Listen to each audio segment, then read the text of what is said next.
There's been a conversation going on for about a year about untangling the process adherence review, which really is about, of all the opportunities we had to contribute to the solve loop, how often did we? Without further ado, introducing Part 2.0. Hi, everybody. I'm Jen Crippen with DBK and Associates, and I am sharing with you today a quick update. And it really starts with this conversation, as Kelly mentioned, has been going on for over a year and finally kind of came together, I would say, in the spring of this year to really become something that we were getting really excited about and seeing as something much more practical. So, thank you to everybody who along the way contributed to this. We're super excited to be able to share these updates with you. This is all about process and how often and how well are we following the solve loop.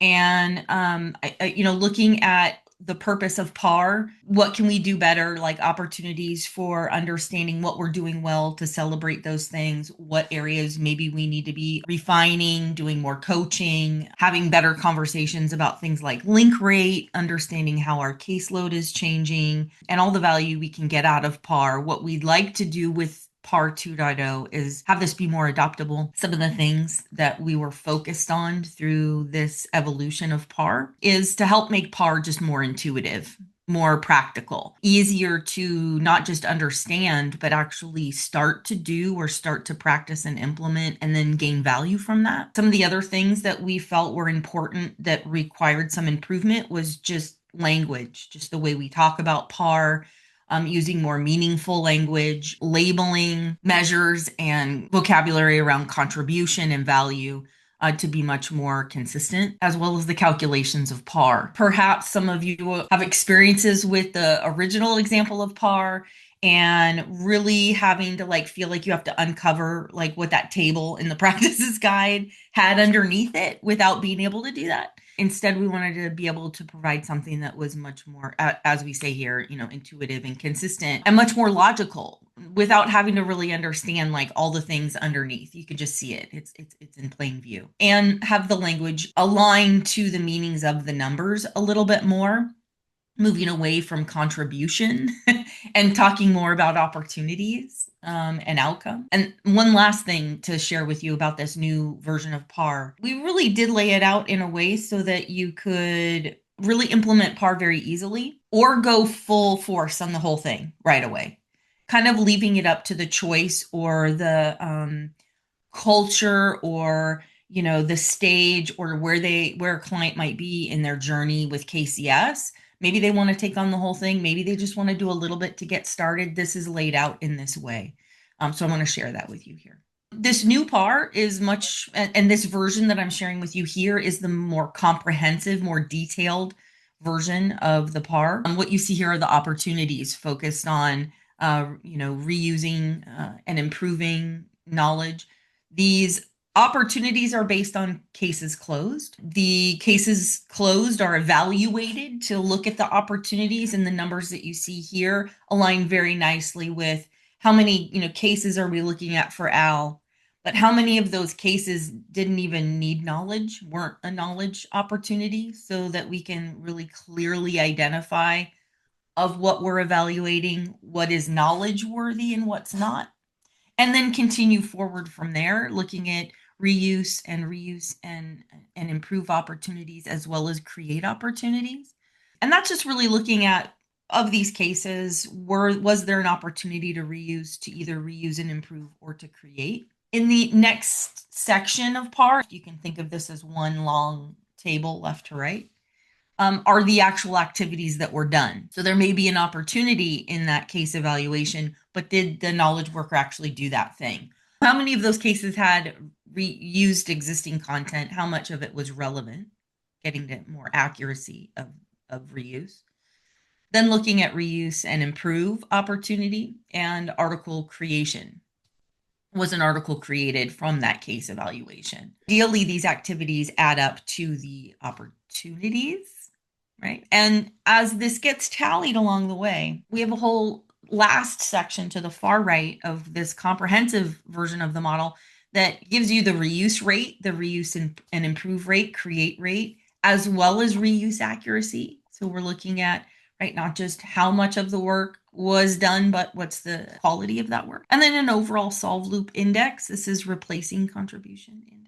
It's much more meaningful in our perspective, which is why we're really excited. Also, identifying in PAR who does the PAR. I think this was another gap that we had. I mean, maybe we touched on it very briefly, but it wasn't as practical. Here, we're actually outlining, if you have a QA team, let's leverage a QA team to do some of this. That would be an option for some organizations. Gives you some ideas around how to get started. Maybe coaches also. I think this is probably in KCS environments, maybe more common, explicitly stating that coaches are a great resource for doing PAR. And some maybe not generally recommended, but certainly things we've seen are managers and team leads doing PAR, if they're doing case QA themselves already, or knowledge domain experts perhaps doing PAR. So not saying that, it's not this or that. It is thinking about how you might in your own organizations, resource doing this kind of work, providing some guidance around that. There is now also a PAR glossary. We talked a little bit about, vocabulary being important and meaningful representation of this work as part of the practices. And it was really helpful to kind of come up with a PAR glossary that I think through the work that we were doing in figuring this out, it made sense that we published a glossary along with the PAR. It wasn't just for our own work figuring out what PAR 2.0 was going to be. And so this is a great resource that's included in the PAR technique now that really lets you map, the vocabulary really well. I mentioned before that there's sort of these different levels of, entry level PAR if you want to just do a little bit of it to get started or, get a little bit of footing in the process without feeling like, oh my gosh, this is pretty overwhelming. There's so many things to be looking at. What you'll see in the PAR 2.0 is that there's an essential version, which is just focused on reuse. You'll see an expanded version, which is focused on reuse and create. And then the comprehensive, which is what we showed in this presentation, that covers all of the things, reuse, create, and improve. So it's definitely worth taking a look at the updated version to look at the essential, expanded, and comprehensive versions. One thing to also highlight from old version to new version that I think requires us to explicitly highlight, which is there's no more link rate in PAR. Doesn't mean there's no link rate. Link rate is still a thing in KCS. Absolutely. We do want to measure that and track that activity. But instead of leveraging the term and reference of link rate in PAR, instead we want to focus more on reuse rate, which is more an outcome of quality than the activity of link rate itself. This was a natural transition in this new version. I think well received by everyone participating in this work, and I think from the members who were starting to already, look at this and adopt it, it just made sense. Relevance and accuracy measure no longer applies to cases that create articles. Okay, I think that's a pretty good one. That we're really starting to make better sense of the math. That cases with relevant reuse is how we're defining knowledge activities around reuse, understanding the accurate. I mean, this is coming from link rate and link accuracy, but applying the concept to reuse and reuse accuracy. Relevant reuse just does not apply to articles that were created, and that's where you get reuse. Accuracy is strictly on reuse. There's also more guidance within the technique, not just with the glossary, but also providing some what does this thing mean, reuse and improve rate, and what do I do about it? Lots more experience-based content here in the technique. It's a more current approach to PAR and provides much more context and resources for those who want to do more of it, to do it better, or to get started with. Any feedback or questions? I would love to add the new models are built with opportunities, activities, and outcomes in three really distinct sections. And that last bit that Jen was showing is that the outcomes specifically in the glossary have some information about what you might do to affect those outcomes. And so that's, I think, one of the things that we were really aiming to clarify with this new model is which of these things is an opportunity, right? And which of these things is an activity and which of these things is an outcome. And can we make the math do the mathing, which I think we're feeling really good about and is described pretty well in the resource. But the other thing, the resource lays out an example of the essential model versus the expanded model versus the comprehensive model. And one of the things that is really important to me right now, one of my current favorite soapboxes is starting the evolve loop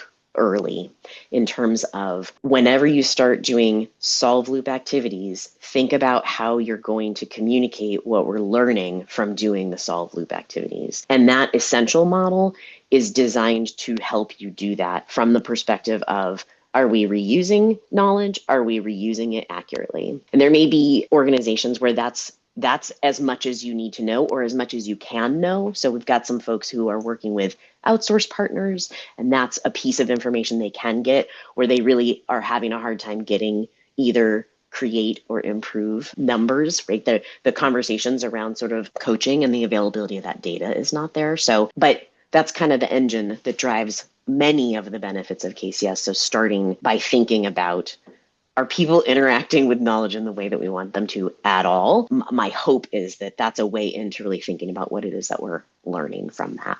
And the other thing I think we didn't talk too much about, we changed the name from process adherence review to process alignment review. Jen, do you want to say something about that? What I would say about that is I'm really excited for my workshop next week to start referring to PAR as process alignment instead of adherence. I think it is just a very smart change and improvement. It's less daunting. It's more positive.